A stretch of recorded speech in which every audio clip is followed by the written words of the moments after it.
এই যো কি করছো কি তুমি গো? হ্যাঁ তুমি কি করতে লাগলে? করছি চিকেন, দেখো কেমন লাল লাল করে চিকেন করছি। তুমি আবার মাংস রান্না করতে পারো নাকি? হ্যাঁ তুমি কখন থেকে মাংস রান্না করতে শিখলে? আগে ঢুকে বলছে আমি করছিলাম, সেইখানে চলে এসছে বেটা। চালাকিগিরি না, চালাকিগিরি। আজকে এই চিকেন করছি, এই চিকেন হয়ে গেল মোটামুটি। এই যে করেছি বিরিয়ানি, এটাও করেছি আমি। এবার স্বাদের কথা বলবে, স্বাদ কি হবে জানি না কো।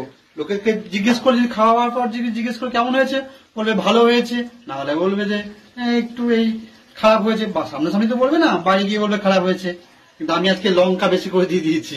এবার তো কে কি বলবে, তখন জিজ্ঞেস করবে দাদা কেমন হয়েছে গো রান্নাটা, বলবে ঝাল হয়েছে। সে ভালোও বলতে পারবে না গো, মন্দও বলতে পারবে না, ঝাল হয়েছে। এই হচ্ছে আমার টেকনিক, তাই তো? মাথায় তুমি ঠেকাতে গেছো নাকি? ঝাল দিতে বলছো? বারে ভাই তাই হবে, ঝালই খাবে সবাই আজকে।